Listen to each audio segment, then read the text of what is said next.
The scent of espresso and old leather filled my father's study as I stood by the window, watching rain streak down the glass like tears I refused to shed. Milan spread before me in shades of gray, the city I'd grown up in now feeling like a beautiful cage. My fingers traced the condensation on the window pane, and I found myself thinking about another rainy night, years ago, when everything had been different, when he had been different. Vittoria. My father's voice cut through my thoughts, sharp as always. Pay attention. This concerns you. I turned from the window, smoothing down my black dress, mourning clothes, though no one had died. At least, not physically. Giuseppe Morello sat across from my father, his weathered face impassive, but his eyes held something I couldn't quite read. Calculation, perhaps, or satisfaction. The Morellos and Cavallis have been allies for 3 generations, my father continued, his fingers drumming against the mahogany desk. Our blood runs together. Our interests are intertwined. I knew this speech, had heard variations of it my entire life. What I didn't know was why I'd been summoned to hear it again, at 11 o'clock on a Tuesday night, with rain hammering against the windows like an omen. Eduardo returns tomorrow, Giuseppe said, his voice gravelly from decades of cigars and commands, his eyes fixed on me with an intensity that made my spine straighten. The executor comes home. The air left my lungs. Eduardo. The name I'd forbidden myself from thinking, from speaking, from even whispering in the dark when sleep wouldn't come. The name carved into my heart with the same blade that had once cut our palms, mixing our blood under a full moon when we'd been too young to understand what forever really meant. I see you remember him, Giuseppe observed, that unreadable expression shifting into something almost like approval. Good, that will make this easier. Make what easier? My voice came out steadier than I felt.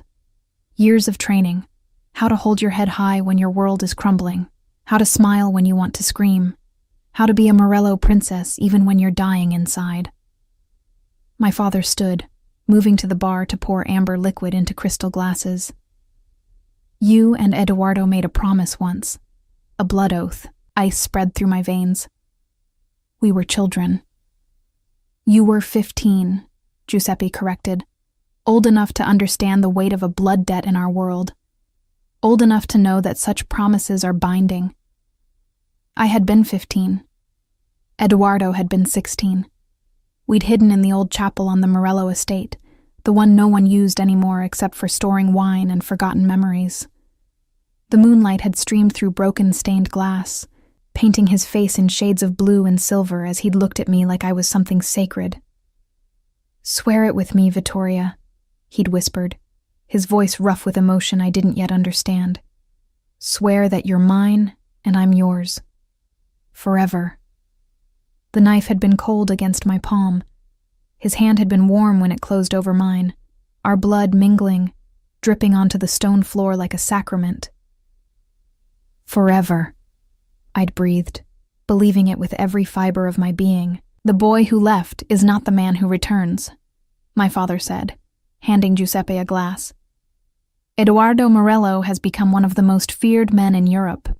The executor doesn't just kill, he dismantles empires, eliminates problems, ensures our family's continued dominance. His reputation precedes him.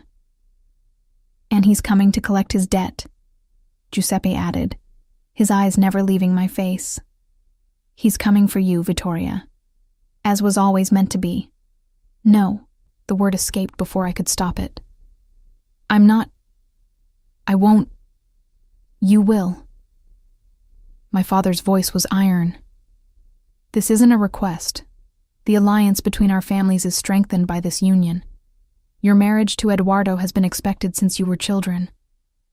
The blood oath merely formalized what was always inevitable. Marriage. The word hung in the air like a noose. He left, I said, my voice breaking despite my best efforts. He left without a word, without explanation. For 6 years, nothing. And now he thinks he can just come back and... He can, Giuseppe interrupted, his tone gentle but unyielding. Because you promised him your life, Vittoria, and in our world such promises are sacred. They're paid in blood, or they're paid in blood. Those are the only two options. The threat was clear. Refuse, and people would die. Accept, and only my heart would. I looked at my father, searching for some softness, some indication that he cared about what I wanted. But Antonio Cavalli had never been a soft man. He'd raised me to be strong, to understand that in the Mafia, personal desires were secondary to family obligations. Love was a luxury we couldn't afford. When? I asked, surrendering because I had no choice. He arrives tomorrow at noon, Giuseppe said. He's requested to see you immediately upon his return. Alone. Alone? My father frowned. Giuseppe, that's highly irregular. My daughter's reputation. Will be protected by the engagement announcement we'll make the following day, Giuseppe finished smoothly. Eduardo was very specific in his requirements. He wants to speak with Vittoria privately, to discuss their future. The way he said future made it clear this conversation would be about much more than wedding plans. Fine. I lifted my chin, channeling every ounce of Morello pride I possessed. Where? The chapel, Giuseppe said, and something flashed in his eyes. Where you made your promise. He said you'd understand. Of course he'd chosen the chapel. Eduardo had always had a flair for the dramatic, even as a boy. Or perhaps especially as a boy, before the world had taught him that drama was weakness, and weakness was death. I remembered him at 12, already taller than boys 2 years older, with eyes so dark they looked black in certain lights. The other children had feared him, whispered that he was touched by the devil, that he'd killed a man who'd disrespected his mother when he was only 10 years old. The rumors said he'd smiled while doing it. But with me, he'd been different. Gentle, almost shy, in a way that seemed impossible for someone with so much violence coiled beneath his skin. You're not afraid of me, he'd said once, sounding almost disappointed. We were 13 and 12, sitting in his family's garden while our fathers discussed business inside. Should I be? I'd asked, genuinely curious. Everyone else is. Everyone else is stupid. I'd plucked a rose from the bush beside me, ignoring the thorns that pricked my fingers. You're not scary. You're just protective. He'd stared at me for a long moment, something shifting in those dark eyes. Then he'd taken the rose from my hand and tucked it behind my ear, his fingers lingering against my cheek. Protective, he'd repeated softly. Yes, I like that better than monster. Vittoria, my father's voice pulled me back to the present. This is an honor. The executor could have any woman he wanted. That he's chosen to honor the blood oath you made speaks to his integrity. Integrity? As if claiming a woman because of a promise made by children was somehow honorable rather than possessive. But I kept those thoughts to myself. In our world, obedience was survival. What time tomorrow? I asked. 3 o'clock, Giuseppe said, rising. Don't be late, child. Eduardo has changed since he left.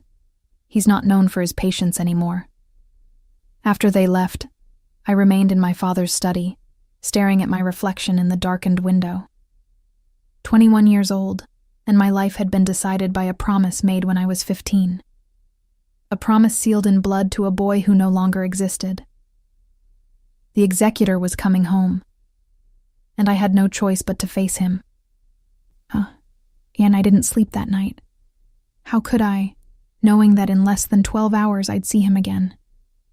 The boy I'd loved with the desperate intensity only a teenage girl could muster. The boy who'd looked at me like I was the only beautiful thing in his violent world. The boy who'd left without saying goodbye. By the time dawn broke over Milan, I'd replayed every memory a dozen times. Every stolen moment, every whispered promise, every touch that had made my heart race.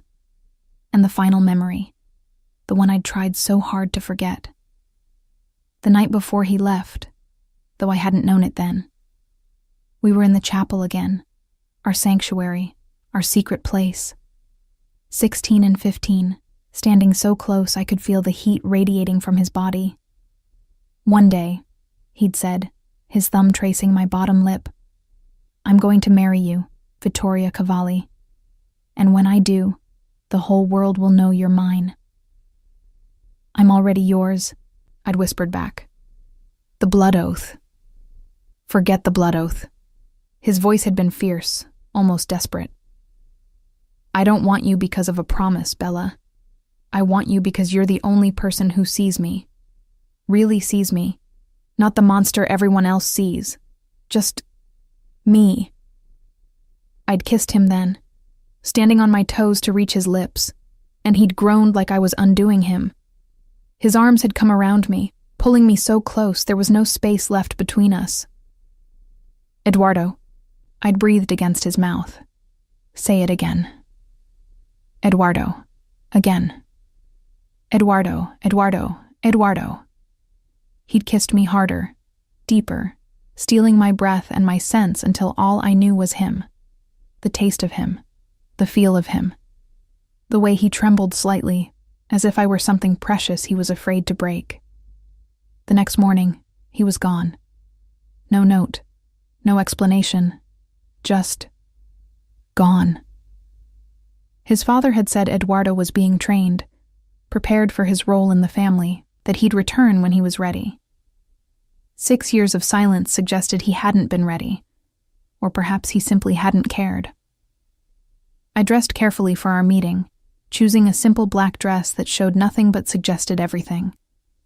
My dark hair fell in waves past my shoulders, and I left my face mostly bare, just a touch of lipstick, deep red like the blood we'd shared. The drive to the Morello estate took 20 minutes through rain-soaked streets. The city looked gray and cold, matching my mood perfectly. Marco, my father's driver and bodyguard, kept glancing at me in the rearview mirror. "You okay, Vittoria?" he asked finally. "I'm fine." "You don't look fine. You look like you're going to your execution." The word made me laugh, bitter and sharp. In a way, I am. The Morello estate rose before us, all stone and iron and old-world elegance. I'd played here as a child, run through these gardens, hidden in these corridors.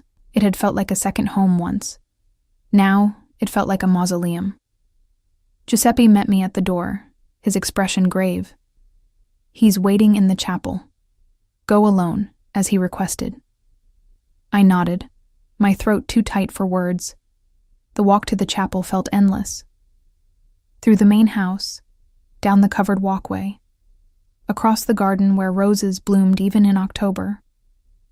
Each step brought me closer to a confrontation I wasn't ready for.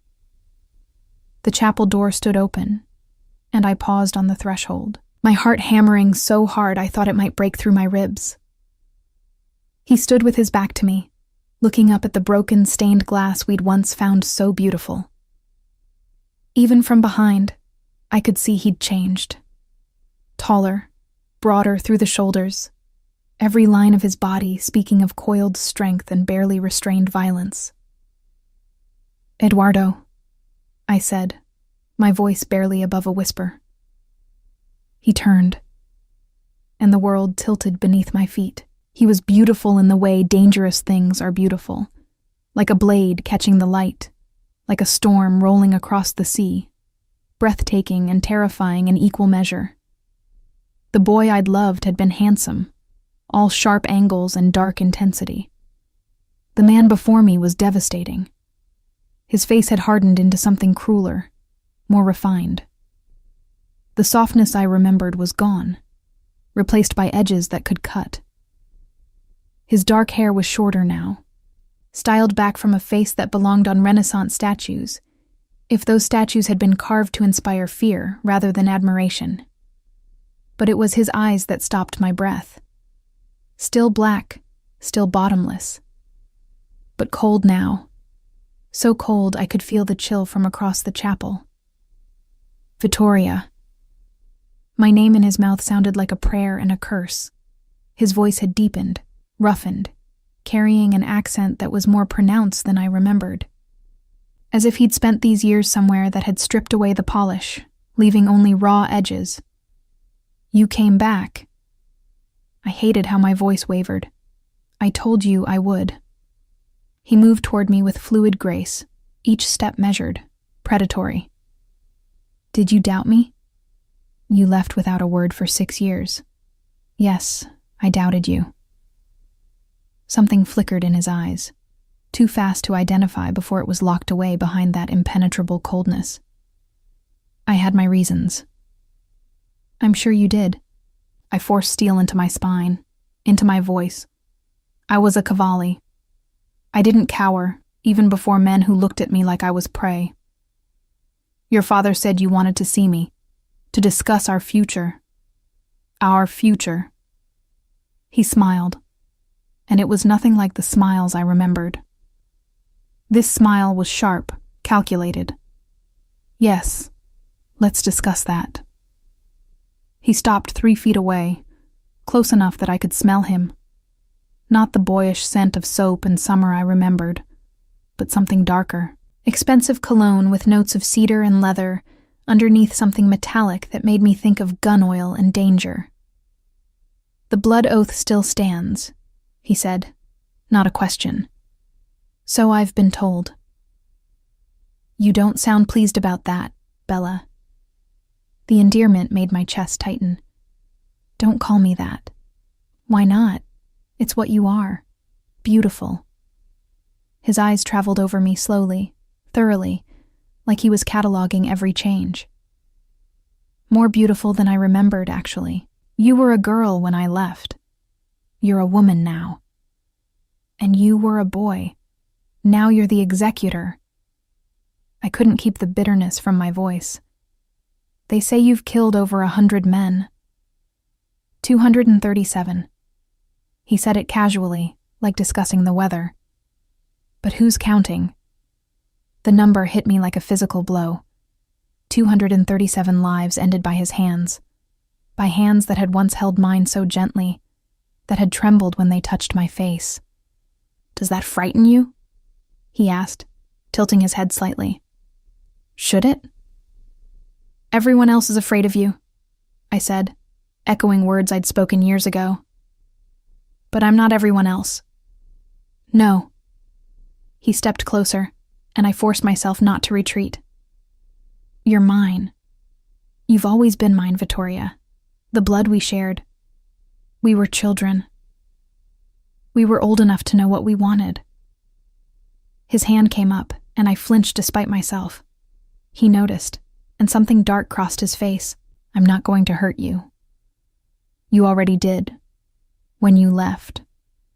The words hung between us, raw and honest. For a moment, just a moment, I saw something in his eyes that looked almost like pain. Then it was gone, shuttered away behind that impenetrable mask.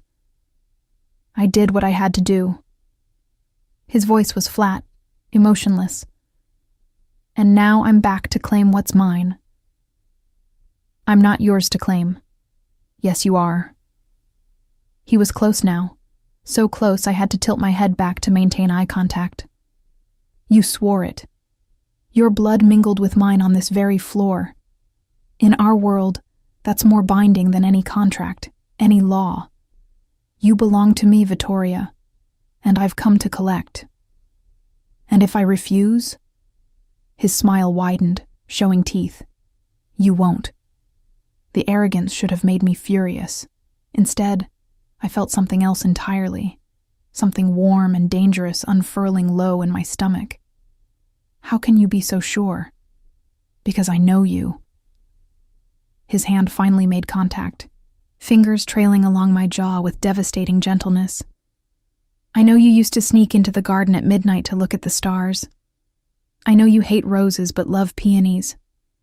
I know you cry during thunderstorms because your mother died during one. I know everything about you, Bella. Even the things you think you've hidden. His words were terrifying because they were true. He did know me. Had known me better than anyone. That was a lifetime ago, I whispered. Some things don't change. His thumb traced my bottom lip, exactly as it had years ago, and my breath caught. You're still mine. You've always been mine. The only difference now is that I'm strong enough to keep you. A sound from the chapel entrance made us both turn. Giuseppe stood there, his expression carefully neutral.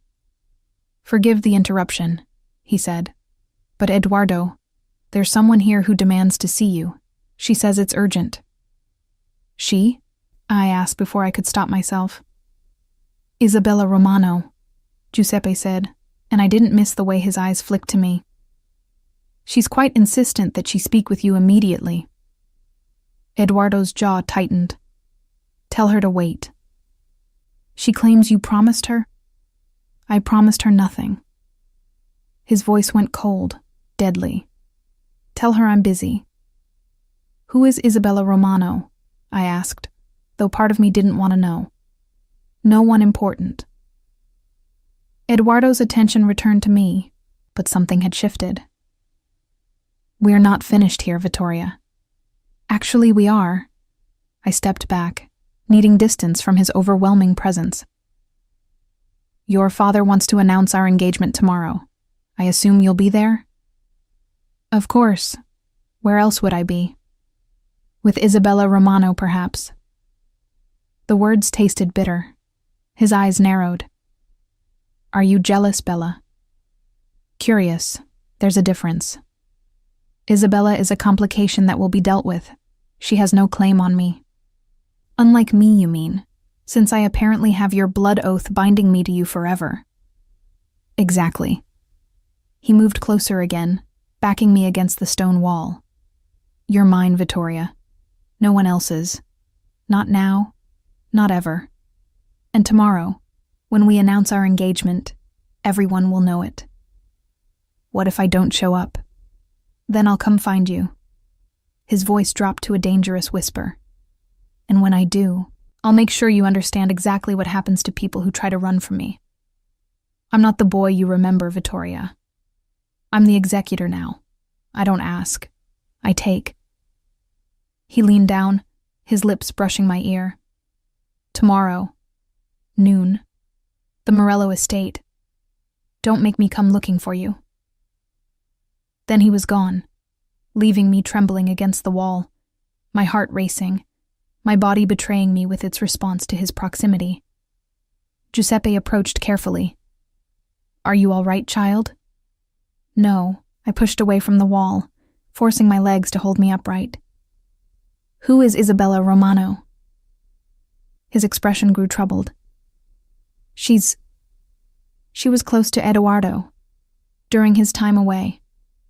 I don't know the details, but she arrived this morning, claiming he'd made promises to her. Marriage promises. Ice spread through my chest. He has a fiancé? Not officially, but Isabella seems to believe otherwise.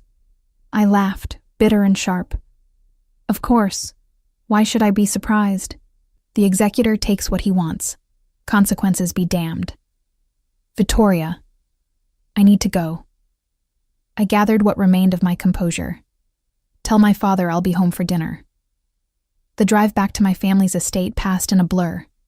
My mind kept replaying the encounter, analyzing every word, every look, every touch.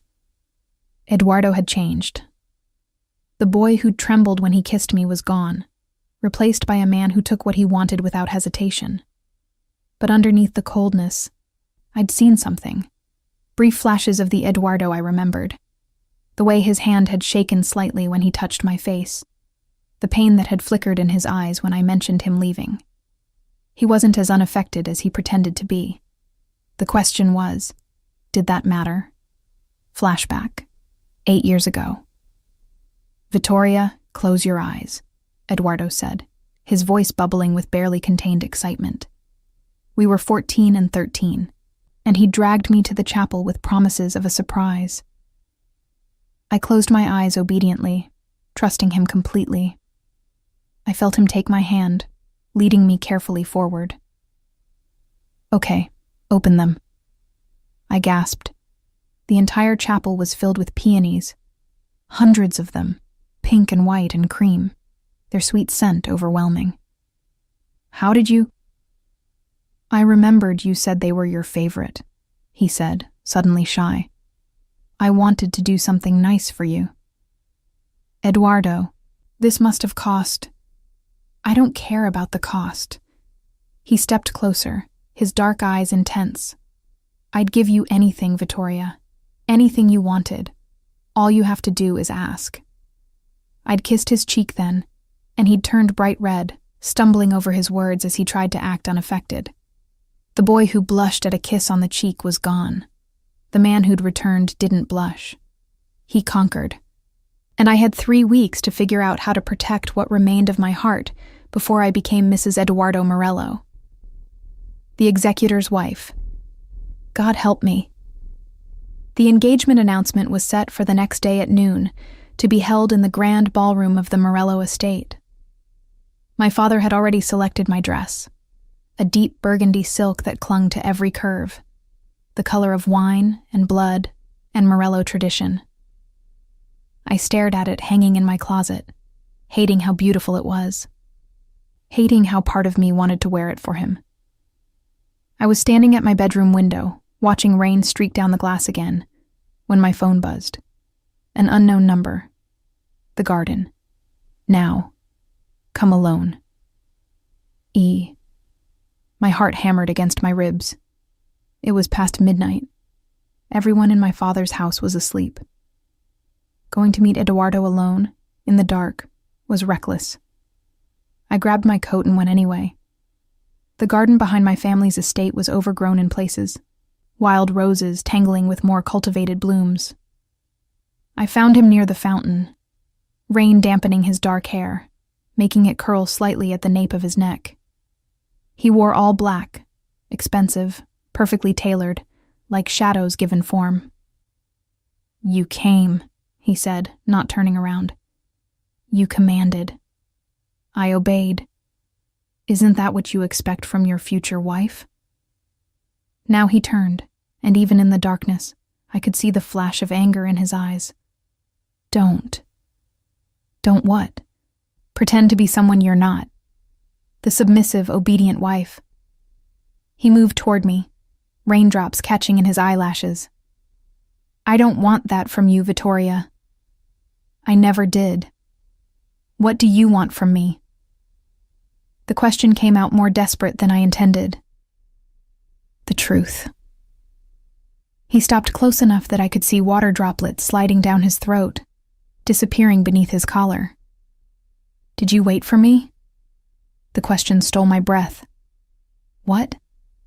6 years. Did you wait for me? Or were there others? Fury ignited in my chest. You have no right to ask me that. I have every right. You're mine. I was 15 when you left. My voice rose despite my attempts to control it. You disappeared without a word. What was I supposed to do? Pine away like some tragic heroine? Build a shrine to your memory? Did you? His voice was dangerous, soft. Did I what? Wait for me, yes or no? I wanted to lie. Wanted to tell him I'd had dozens of lovers, that I'd forgotten him the moment he left. But the words wouldn't come. Yes, I finally admitted, the confession tasting like defeat. God help me, yes. I waited. Even though I knew I shouldn't. Even though you didn't deserve it. Something shifted in his expression. Not quite relief, but close. There's been no one else? No one who mattered. It was the truth. There had been kisses, fumbling attempts at moving on. But every time someone touched me, all I could think was that their hands weren't his hands. Their lips weren't his lips. They weren't Eduardo. Good. He reached out, his fingers tangling in my wet hair. Because if there had been, I would have killed them. Every single one. You're insane. About you? Yes. He pulled me closer, until our bodies were almost touching. I've always been insane about you, Bella. That hasn't changed. Everything's changed. You're not the boy I loved. He finished for me. Say it, Vittoria. Say you loved me.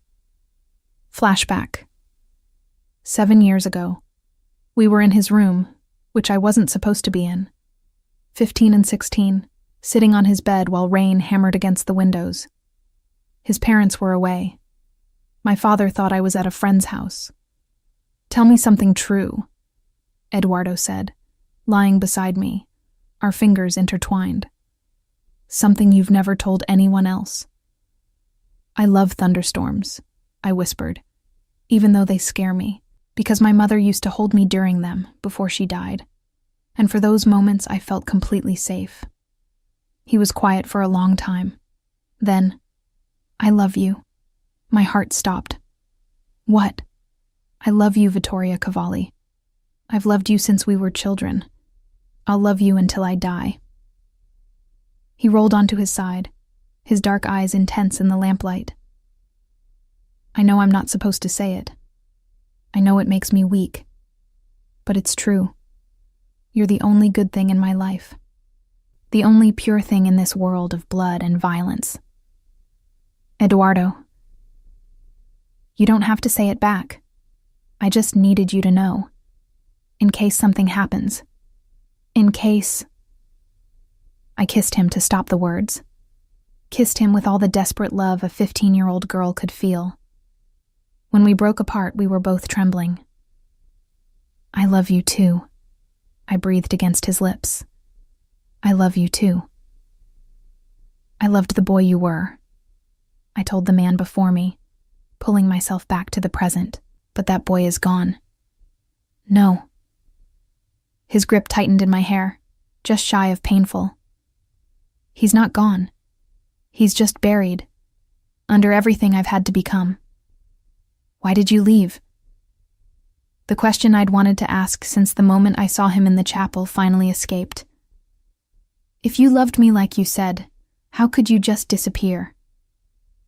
Pain flashed across his face, raw and real. Then his mask slammed back into place. That's not a conversation for tonight. When?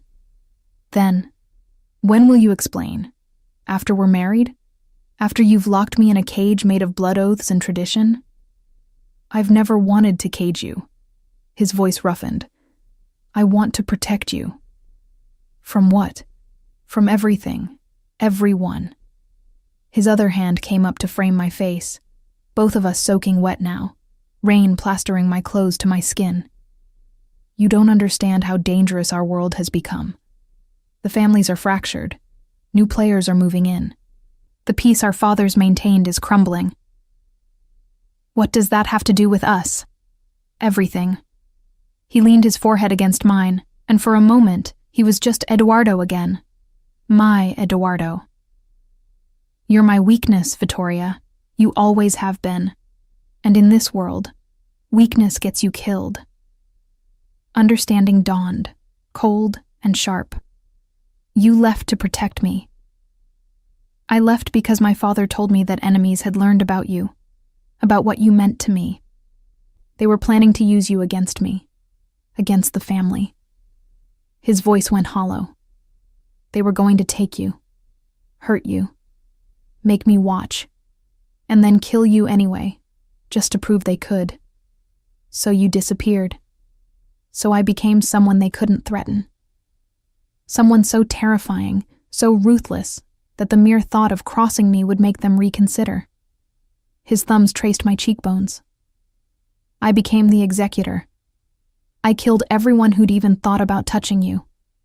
And then I kept killing, building a reputation so fearsome that no one would dare to use you against me ever again. Tears mixed with rain on my cheeks. You should have told me. You were 15. You would have tried to stop me. Or worse, you would have waited, hoping I'd come back the same. I needed you to move on, to forget me. I couldn't. I know. He smiled, sad and broken. I watched you, Vittoria. All these years. I had people reporting back to me. Every man who looked at you too long, every boy who tried to court you. I knew about all of them. And I made sure they understood you were off limits. The revelation should have horrified me. Instead, I felt something else. Something warm and possessive spreading through my chest. You never stopped watching over me. Never. His voice was fierce now. You think I left because I stopped loving you? I left because I loved you too much, because protecting you was more important than being with you. And now? Now I'm strong enough to do both, to protect you and keep you. He pulled back enough to look into my eyes.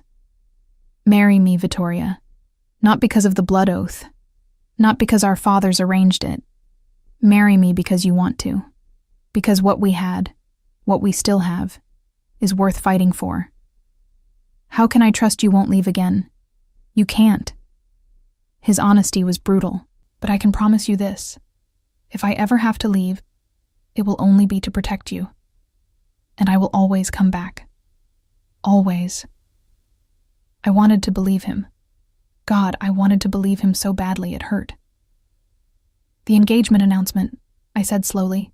Can we delay it? Give me time to... No. His voice went hard. The announcement happens tomorrow as planned. Every family needs to see that you're under my protection, that touching you means war with the Morellos. So I don't get a choice. You have a choice.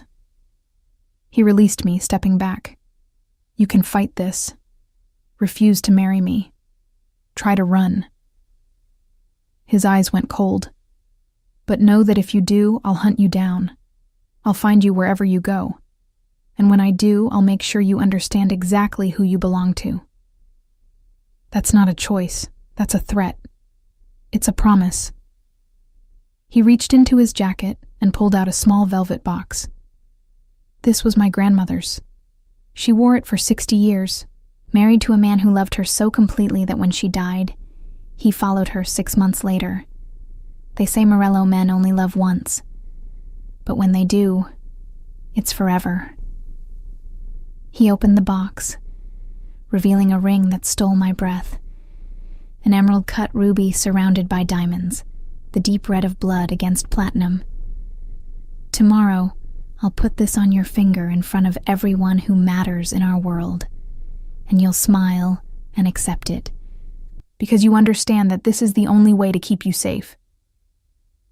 He closed the box with a soft snap. But tonight, here in this garden where no one can see us, I'm asking you as the boy you loved. Will you marry me? The rain fell harder, soaking us both. Thunder rumbled in the distance, and I thought of my mother, of feeling safe in the storm. Eduardo made me feel safe and terrified in equal measure. He was the storm and the shelter both. Yes, I whispered, surrendering to what had always been inevitable. I'll marry you. He kissed me then, fierce and possessive and desperately gentle all at once. Kissed me like he'd been starving for 6 years and I was his first meal. I kissed him back, pouring all my confusion and anger and terrible, persistent love into it. When we broke apart, both breathless, he rested his forehead against mine. I'll make you happy, Bella. I swear it. You'll make me crazy, I corrected. That too. I could hear the smile in his voice. But you'll never be bored. Eduardo? Yes? Isabella Romano? What is she to you? His body went rigid. How do you know about Isabella? Your father mentioned her. She was at the estate yesterday demanding to see you. He cursed in Italian, low and vicious. Isabella is a complication from my time in Sicily. She believed we had an understanding. We didn't. Did you sleep with her?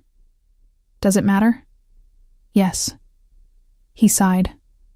Once. It was a mistake. One I have no intention of repeating. Jealousy burned through me, irrational and fierce. Does she know that?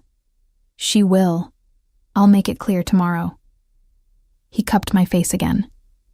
You're the only woman I've ever loved, Vittoria. The only one who's ever mattered. Isabella was a distraction. Nothing more. I wanted to believe him, chose to believe him, because the alternative was too painful. "Take me home," I said quietly, "before someone realizes I'm gone." He walked me back to my father's house, his hand never leaving mine. At the garden gate, he pulled me close one more time. "Tomorrow changes everything," he murmured against my hair.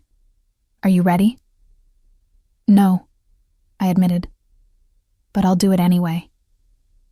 "That's my brave girl." He pressed a kiss to my forehead, tender in a way that reminded me achingly of the boy he'd been. "Sleep well, Bella. Tomorrow you become mine in front of the entire world." After he left, I stood in the garden, touching my lips where he'd kissed me, feeling the ghost of his hands on my skin. The executor was claiming his bride, and I was walking toward my fate with eyes wide open. The burgundy dress fit perfectly, of course. My father had impeccable taste when it came to displaying his assets, and today I was exactly that, an asset being transferred from one powerful man to another. I stared at my reflection as my stylist, Elena, pinned my hair into an elegant updo, leaving a few dark curls to frame my face. The woman looking back at me appeared calm, poised, every inch the Mafia princess she'd been raised to be. Inside, I was screaming. "You look beautiful, Vittoria," Elena said softly, her eyes meeting mine in the mirror. "Are you nervous?" "Terrified," I admitted, because Elena had known me since I was a child. She was one of the few people I could be honest with. "Eduardo Morello is a good match, powerful, wealthy, and from what I hear, completely devoted to you." "Devoted or obsessed?" I asked. "There's a difference." She smiled sadly. "In our world, they're often the same thing." The car arrived at 11:30.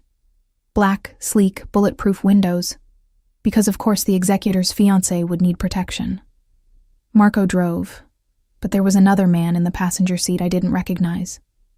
Young, maybe 25, with sharp eyes that constantly scanned our surroundings. "Who's he?" I asked Marco. "Luca. He's been assigned to your security detail. Eduardo's orders." "I have a security detail now?" "You're marrying the executor, Miss Cavalli.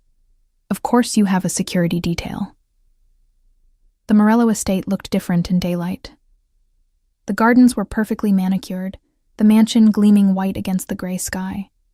Cars lined the circular driveway, expensive vehicles belonging to families whose names carried weight and fear in equal measure. Everyone who mattered would be here today. Everyone would witness my surrender. Giuseppe met me at the entrance, his expression warm but assessing.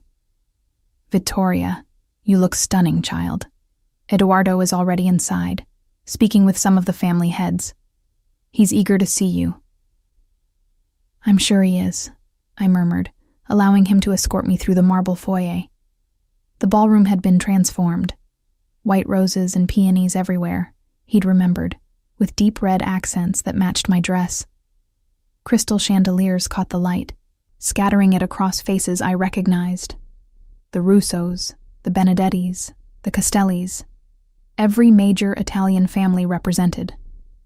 And there, at the center of it all, stood Eduardo. He wore a black suit that looked like it cost more than most cars, tailored to emphasize his broad shoulders and lean frame.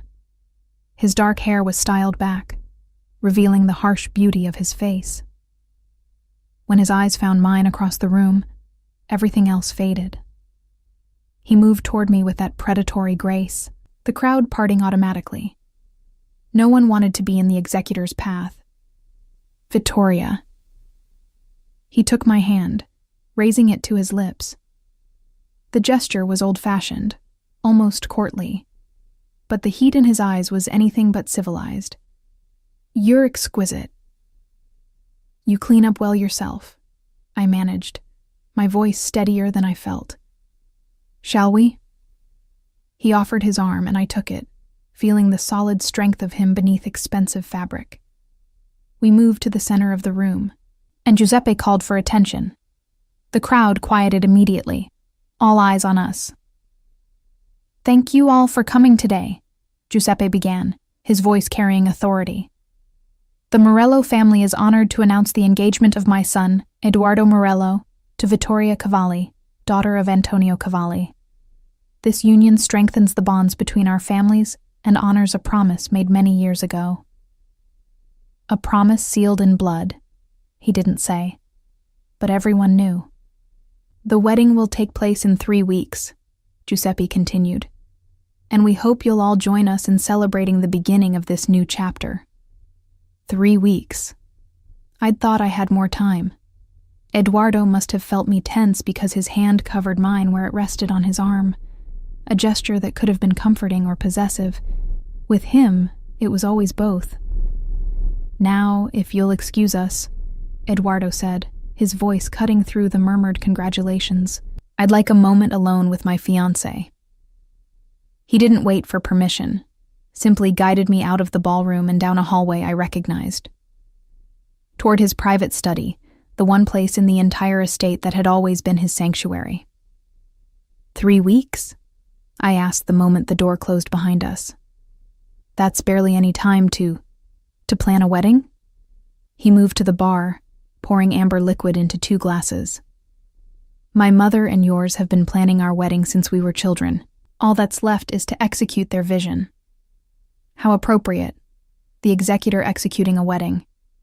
He smiled, handing me a glass. "Drink. You look like you need it." I did, the whiskey burning down my throat, warming me from the inside. "Who was the woman?" "What woman?" "Don't play games with me, Edoardo. There was a woman in the crowd, blonde, late 20s, staring at you like she wanted to stab me, or kiss you. Possibly both. Isabella." He drained his own glass. "I told her yesterday that whatever she thought existed between us was over. Apparently, she didn't believe me." "Maybe you weren't clear enough." "I was perfectly clear." His voice went cold. "But some people need more direct demonstrations." "What does that mean?" Instead of answering, he moved closer, backing me against his desk. "It means she's not your concern. You are my concern. Only you." I'm starting to realize that's not as romantic as it sounds. I never claimed to be romantic, Bella. I claimed to be yours. Flashback. 7 years ago, if you could go anywhere in the world, I asked, lying in the grass beside Edoardo, both of us staring up at clouds, where would you go? "Nowhere," he said immediately. "That's a boring answer." "It's an honest one." He rolled onto his side, propping his head on his hand. "Why would I want to go anywhere else when everything I want is right here? I'm not enough of a reason to stay in one place forever," I'd said, laughing. His expression had gone serious. "Yes, you are. You're the only reason that matters." "You said the wedding is in 3 weeks," I said, pulling myself back to the present. "Where will we live?" "Here. This estate will be ours. My father is moving to the villa in Como. You've already decided everything. I've planned for every contingency." He reached into his jacket, pulling out the velvet box from last night. "But first, this." He opened it, revealing the ruby ring, and took my left hand. The ring slid onto my finger perfectly, the weight of it immediately noticeable.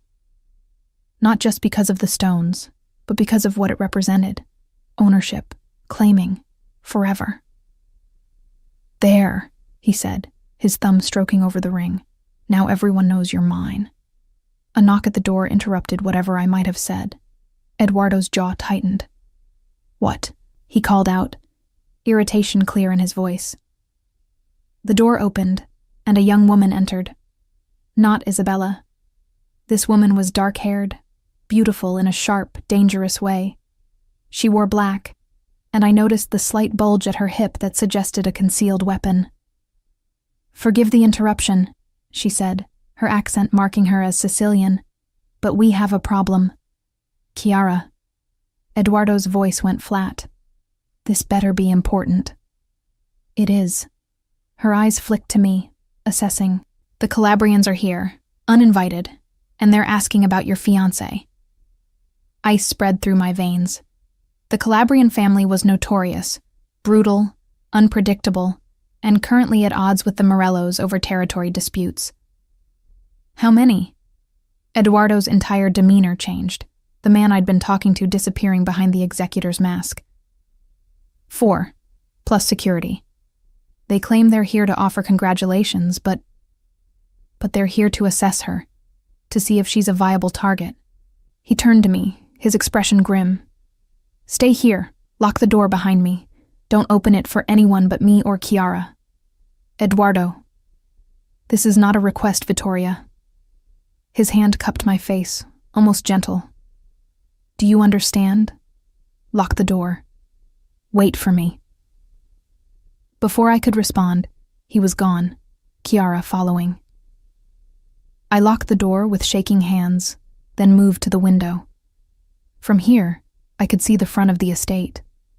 4 black SUVs were parked near the entrance, men in dark suits standing beside them. One of them looked up, and even from this distance, I could see him smile. He'd seen me, marked me. I stepped back from the window, my heart racing. This was my life now, not just luxury and power, but targets and threats. Men who would hurt me just to get to Eduardo. The door handle rattled, and I jumped. Vittoria, it's me. Chiara, let me in. I hesitated, then unlocked the door. The woman slipped inside, immediately moving to check the window. They're leaving, she said. Eduardo made his position clear. What position? That anyone who even thinks about touching you will die screaming. She turned to face me, her expression neutral. I'm Chiara Russo. I'll be heading your security detail. You're my bodyguard?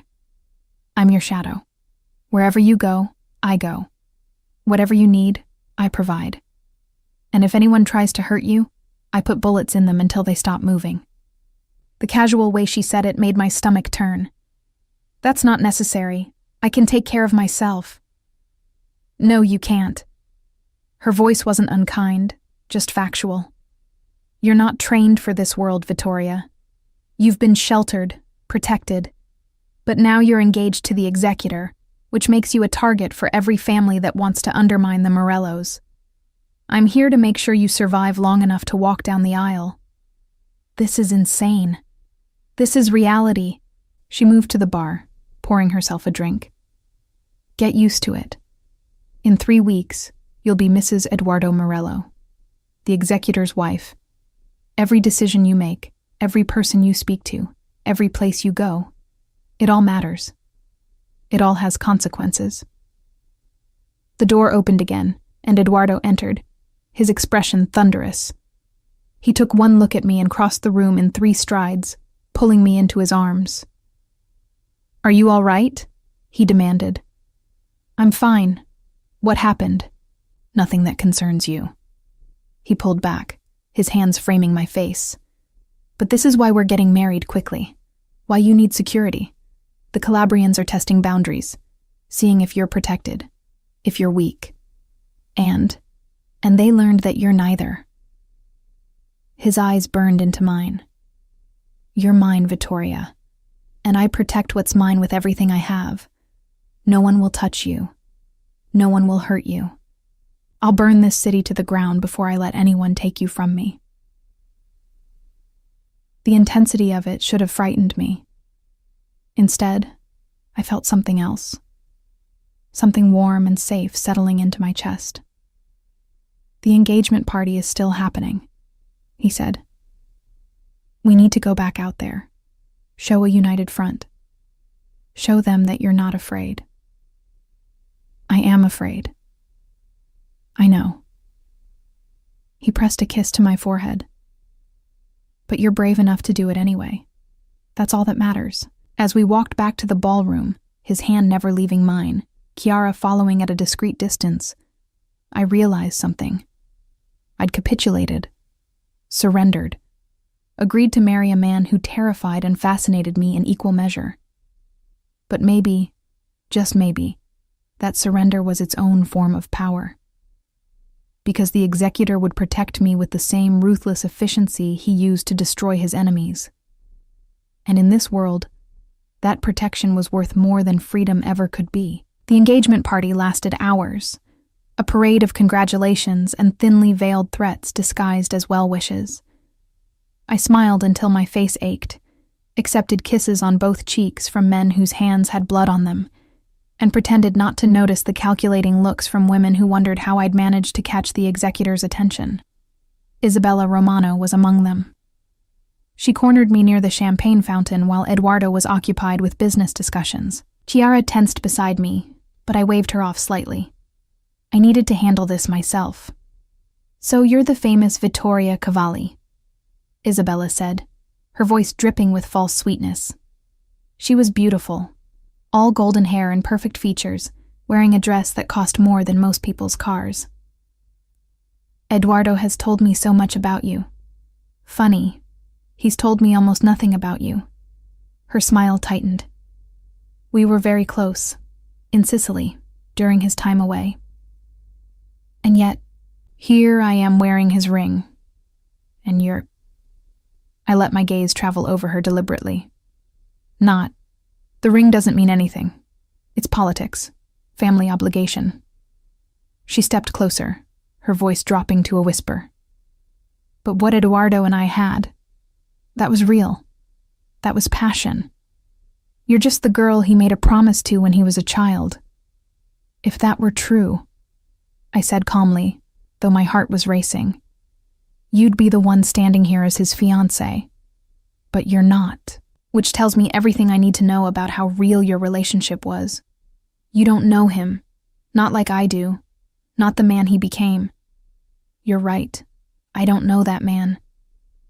I lifted my chin, channeling every ounce of Cavalli pride. But I knew the boy, and that boy loved me enough to spend 6 years becoming the monster the world needed him to be, just to protect me. "What did you get from him, Isabella? A few nights? Some pretty words? That must have felt like love to you, but it wasn't. It was convenience." Her hand moved, and for a second, I thought she might actually strike me. But Chiara was there suddenly, her grip on Isabella's wrist making the other woman gasp. "I wouldn't," Chiara said quietly, her voice carrying enough menace to make Isabella pale. "Touch her and lose the hand," the executor's orders. "Let her go, Chiara," I said, keeping my voice level. "Isabella was just leaving, weren't you?" Isabella jerked her wrist free, fury and humiliation warring on her perfect face. "He'll tire of you. And when he does, I'll be waiting." "You'll be waiting a long time," I said. "Forever, probably." After she stalked away, Chiara gave me an approving look. "Well handled. Most women would have fallen apart. I'm not most women." "No," she agreed. "You're the executor's woman. That requires a different kind of strength." The party finally ended near midnight. Eduardo had barely left my side for the last hour, his hand a constant presence at my waist, his body language making it clear to everyone that I was his territory. "Come with me," he murmured in my ear as guests began to depart. "I want to show you something." He led me through the estate to a wing I'd never entered before. The security here was tighter, guards at every door, cameras in every corner. When we reached the end of the corridor, Eduardo pressed his palm to a biometric scanner. The heavy door swung open, revealing an office that took my breath away. It was a command center. One wall was covered in monitors showing various locations throughout the city. Another held maps with pins and markers in different colors. File cabinets lined the back wall, and a massive desk dominated the center of the room. "This is where you work," I said, understanding dawning. "This is where I run the family business." He closed the door behind us, the lock engaging with a soft click. Welcome to my world. Vittoria. The real one, not the pretty version we show at parties. I moved to the monitors, recognizing locations. You're watching everything. Not everything, but the important places. Ports, warehouses, territories that matter. He came to stand beside me, his hand settling on my lower back. When you marry me in 3 weeks, you'll have access to this room, to all of it. I turned to stare at him. Why would you show me this? Because I meant what I said. You're not just going to be my wife. You're going to be my partner, my equal. His eyes were intense, burning with something I couldn't quite name. I need someone I can trust absolutely. Someone who understands what we do and why. Someone who can stand beside me when things get dark. You want me to be part of this? The business? I want you to understand it, to see why certain decisions have to be made. He turned me to face him fully. In 2 days, I have to do something. Something that will secure our family's position, but will also be brutal. And I need you to know why. Ice spread through my chest. What are you going to do? The Calabrians who came today? They weren't just assessing you. They were delivering a message. They've been making moves in our territory, testing our strength. If I don't respond, every family will see it as weakness. So you're going to kill them. I'm going to eliminate a threat. His voice was cold, clinical. All 4 men who came today, plus their leadership. They'll be found in their territory, a message to anyone else who thinks about challenging us. I should have been horrified, should have pulled away, refused to be part of this. Instead, I asked, when? Tomorrow night. It'll be quick, professional. They won't suffer. I'm not cruel for cruelty's sake. But they will die. And everyone will know why. Flashback. 6 years ago. Do you ever wonder what it would be like? I asked Eduardo. We were 16 and 15, lying in the grass, watching clouds drift across a summer sky. What would be like? Being normal, not part of this world, just regular people. He was quiet for a long time. Sometimes. But then I think about who I'd be without all this. Without the family, the power, the responsibility. And I realize I'd just be some nobody. I'd have nothing to offer you. You'd have yourself. That's enough. No. He rolled onto his side, his dark eyes serious. It's not. You deserve everything, Vittoria. Everything. And the only way I can give you that is by being who I am. By being strong enough, powerful enough, feared enough that no one would dare to hurt you. I don't need all that. I just need you. He'd kissed me then, soft and sweet. You have me, always. But you'll have everything else too. I promise. I don't want you to do this, I said to the man before me, the one who'd kept that promise by becoming something darker than either of us had imagined. I know, but it has to be done. He cupped my face, his touch achingly gentle. This is who I am, Bella. This is what I do to keep you safe, to keep everyone I love safe. Can you accept that? Could I? Could I love a man who killed without hesitation? Who saw violence as just another tool? But he wasn't killing for pleasure or power. He was killing to protect, to secure, to ensure that what happened to the Calabrians today, them assessing me like I was prey, never happened again. Show me, I said suddenly. His brows drew together. Show you what? Tomorrow night. When you do this, I want to be there. Absolutely not. If I'm going to be your partner, your equal, then I need to understand all of it. Not just the nice parts, not just the parties and the luxury. I grabbed his shirt, pulling him closer. Show me who you really are, Eduardo. Show me the executor. It's not pretty, Vittoria. It's not something you can unsee. I know, but I need to see it anyway. I need to know exactly who I'm marrying. He studied me for a long moment, something like respect flickering in his eyes. You're serious. Completely. If I show you, if you see what I'm capable of, you might not want to marry me anymore. Or I might understand you better. I held his gaze steadily. Either way, I deserve to know the truth. All of it. He was silent, warring with himself. Then finally, okay, but you stay in the car with Chiara. You watch from a distance, and if at any point you want to leave, we leave. No questions asked. Deal. He kissed me then, hard and desperate, like he was trying to memorize the taste of me before I saw something that would make me run. When we broke apart, both breathless, he rested his forehead against mine. Tomorrow night changes everything, he murmured. There's no going back after this. I know. And you still want to do it? Yes. Why? Why would you want to see that side of me? Because I love you, I said, the words escaping before I could stop them. I love the boy you were and the man you've become. All of you, Eduardo. Even the dark parts. Maybe especially the dark parts, because those are the parts you think make you unlovable. His eyes closed, and I saw his throat work as he swallowed hard. Say it again. I love you. Again.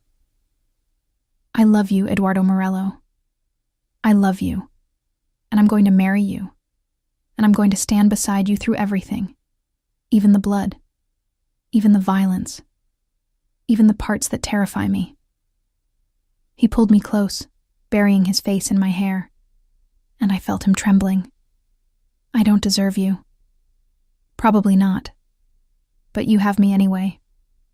We stood like that for a long time, holding each other in his command center, surrounded by monitors showing the city he controlled and would kill to protect. Tomorrow night, I would see the monster everyone feared, and I would have to decide if I could love him anyway. And the next evening, Chiara picked me up at 7. I told my father I was having dinner with friends, a lie he believed because he wanted to, because acknowledging the truth would mean acknowledging how deep into Eduardo's world I was already sinking. You're sure about this? Chiara asked as we drove through rain-slicked streets. No, but I'm doing it anyway. Brave or stupid, I haven't decided which. Can it be both? She almost smiled. The executor will be. Different tonight. Don't try to speak to him. Don't try to stop him. Just watch and try not to throw up. We drove to an abandoned warehouse district, the kind of place where screams wouldn't carry, and blood could be hosed away without anyone noticing. 3 black SUVs were already there, men in dark clothing moving with military precision. And in the center of it all stood Eduardo. He looked different. Not just his expression, cold, empty, inhuman, but his entire bearing. This wasn't my Eduardo, the boy who'd picked peonies for me. This was the executor, and he radiated death. The 4 Calabrian men were on their knees, bound, gagged.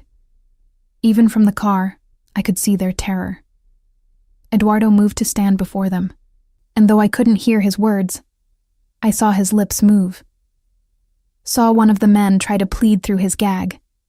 Saw Eduardo's head shake once, final and absolute. Then he pulled a gun from his jacket, and my breath stopped. 4 shots, quick, efficient, professional. Each man dropped, and Eduardo didn't even flinch. He stood over the bodies for a moment, then turned and walked away, already speaking into his phone, giving orders for cleanup. As if 4 lives hadn't just ended.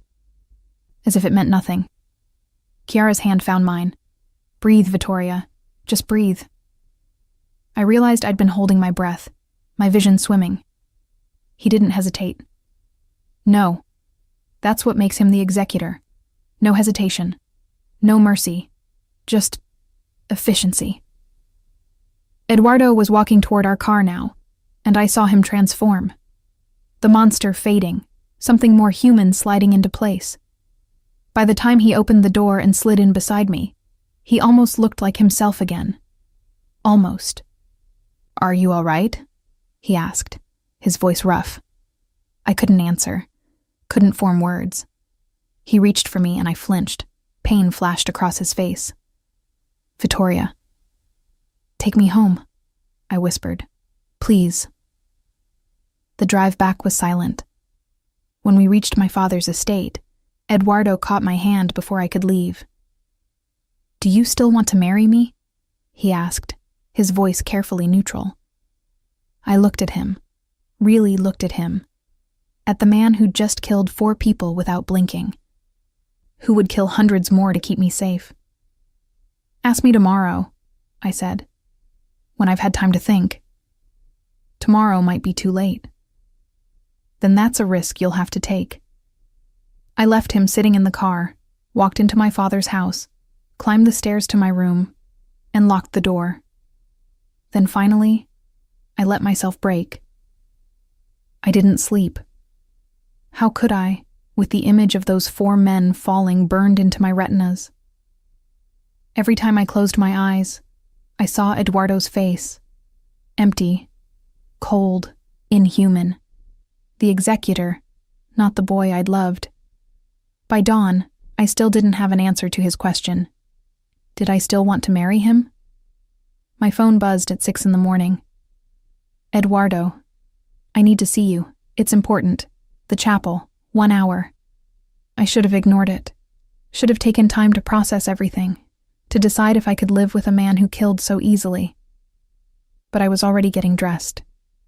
The chapel looked the same as it always had. Broken stained glass. Stone floor still stained with our blood from years ago. Morning light filtering through the cracks. Eduardo stood in the center, and when he turned to face me, I saw something I'd never seen before. Fear. "You came," he said, relief evident in his voice.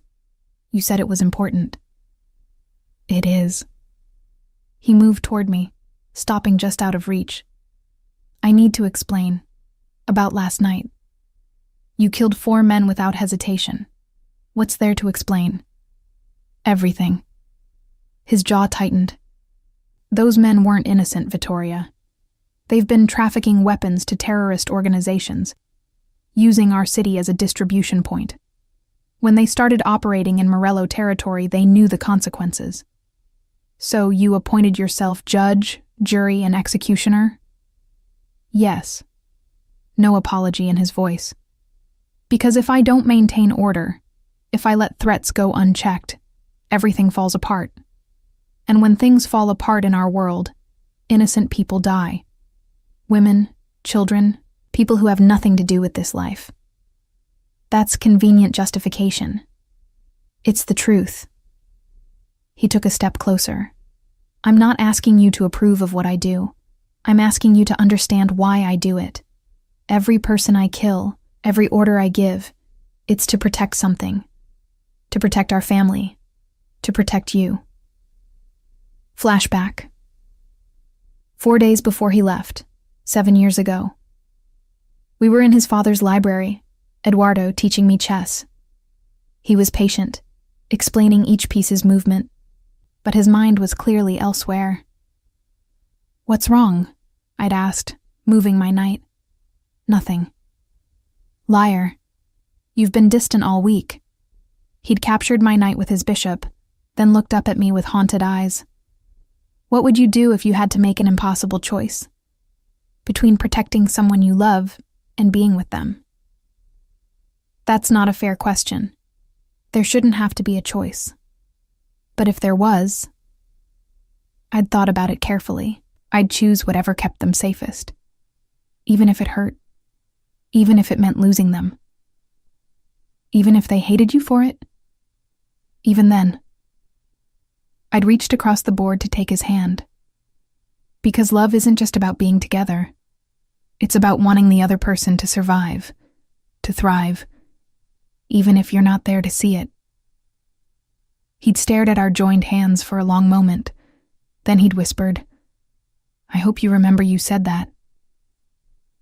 "You left to protect me," I said now, understanding flooding through me. "And you became the executor for the same reason, to be strong enough, feared enough, that no one would ever dare to hurt me." "Yes." "But what about you?" My voice cracked. "What about the boy you were?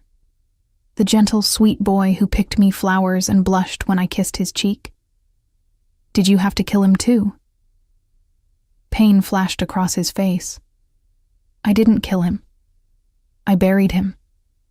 Deep enough that the world couldn't use him as a weakness. Deep enough that I couldn't find him anymore? That no one could hurt him." He closed the distance between us, his hands coming up to frame my face. "But he's still there, Vittoria, still alive. He only comes out for you. Only you. Prove it." He didn't hesitate, didn't think. Just kissed me with such desperate tenderness that tears spilled down my cheeks. This wasn't the executor kissing me. This was Eduardo. My Eduardo. The boy who'd sworn he was mine before either of us understood what forever meant. When we broke apart, both trembling, he rested his forehead against mine. "I love you," he breathed. "I've loved you since we were children. I'll love you until I die. And yes, I'm a monster. Yes, I kill. But never without reason. Never without purpose. And never, ever you. You're sacred to me, Vittoria. You're the only good thing I have left." "Eduardo." The chapel door burst open. Chiara stood there, her face pale, weapon drawn. "We have a problem. Isabella Romano. She's taken hostages at the Cavalli estate." My blood turned to ice. "What?"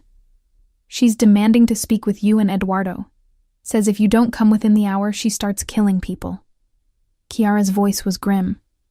"Your father is one of the hostages, Vittoria, and your cousin Maria. 3 others." Eduardo's entire demeanor changed in an instant. The gentle lover disappeared, the executor emerging like a blade from its sheath. "How many with her?" he demanded. "Unknown. At least 4 armed men. They got in through the service entrance during the shift change." "Fuck." He turned to me, his eyes hard. "Stay here, with Chiara. Don't move until I come back." "No." I grabbed his arm.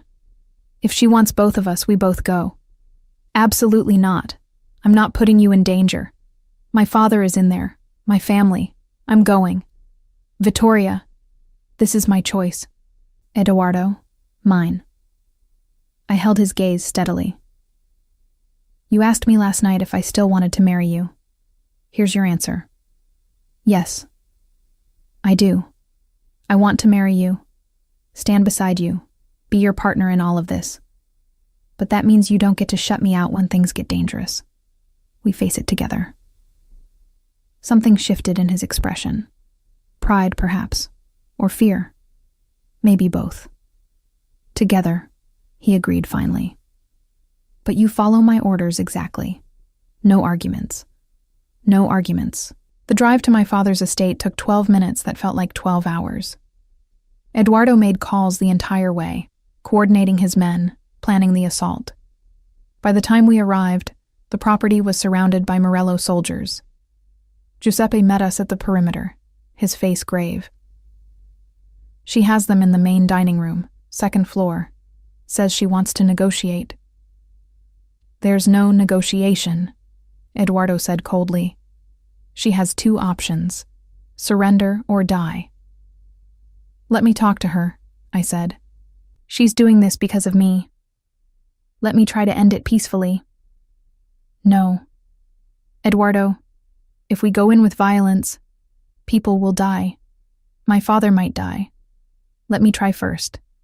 He looked like he wanted to refuse, but finally he nodded. 5 minutes. You have 5 minutes to convince her to stand down. After that, I'm coming in, and I won't be gentle." They gave me a wire, a tiny earpiece so Eduardo could hear everything. Then Chiara and I walked to the front entrance while Eduardo's men positioned themselves around the building.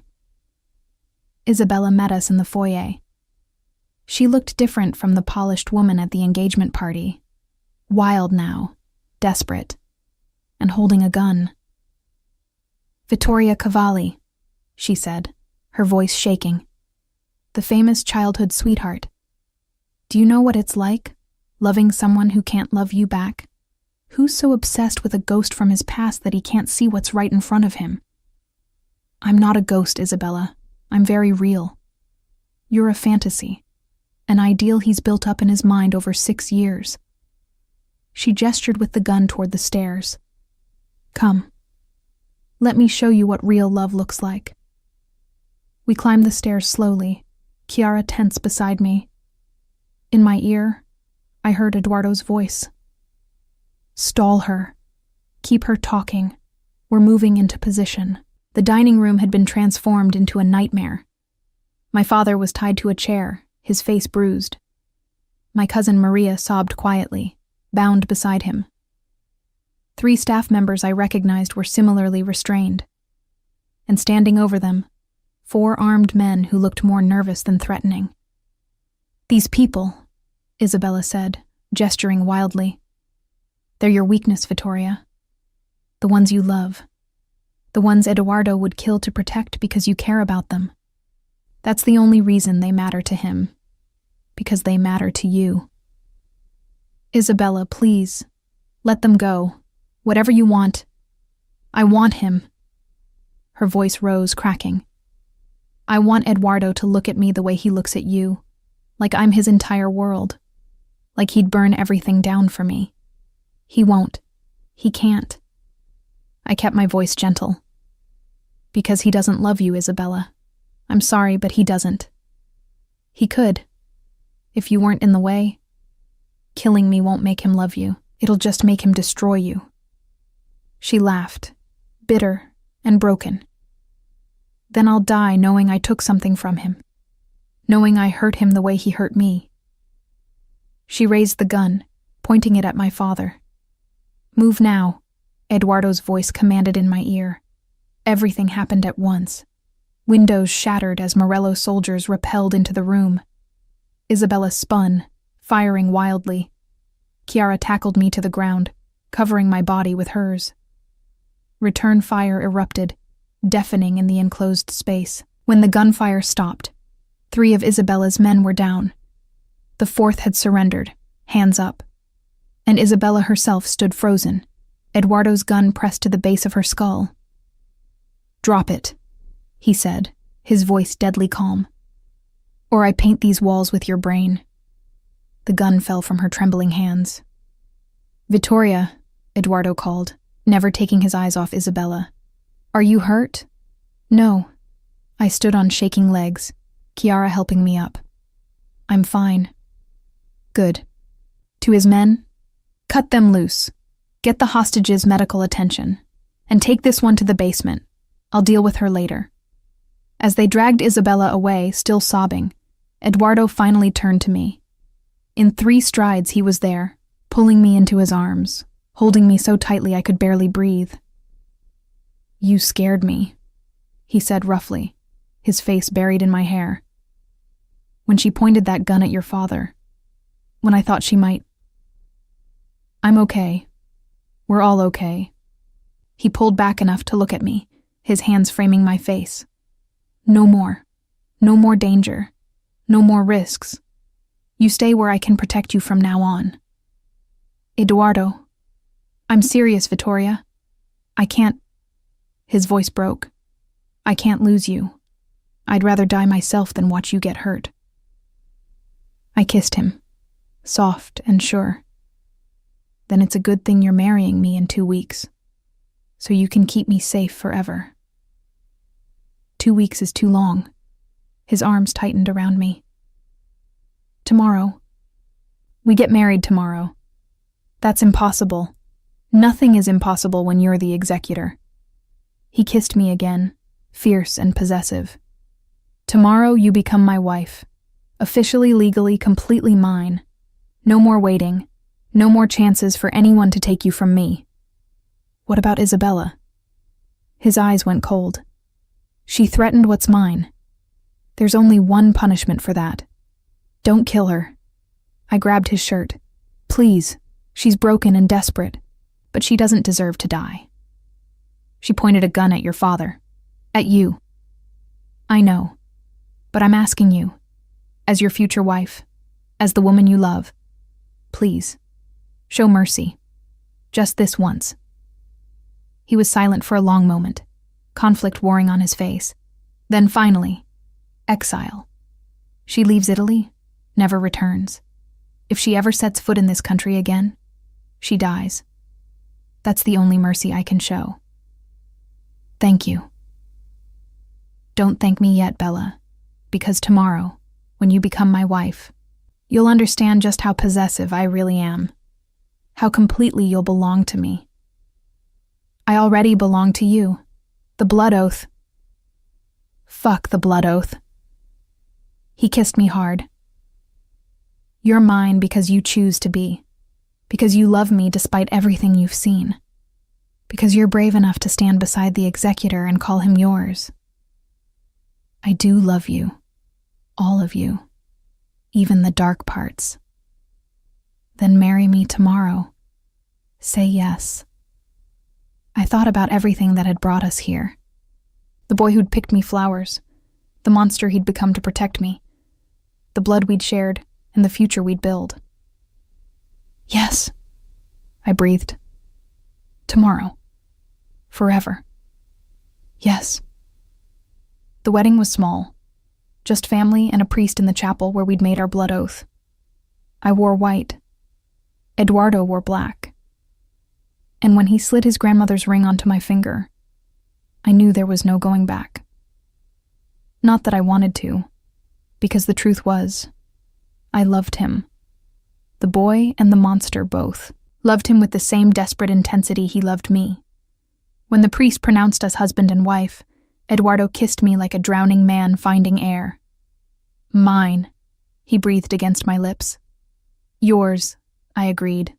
Forever. And I meant it, because some promises are sealed in blood.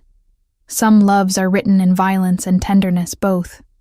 And some people are simply meant to belong to each other, no matter the cost.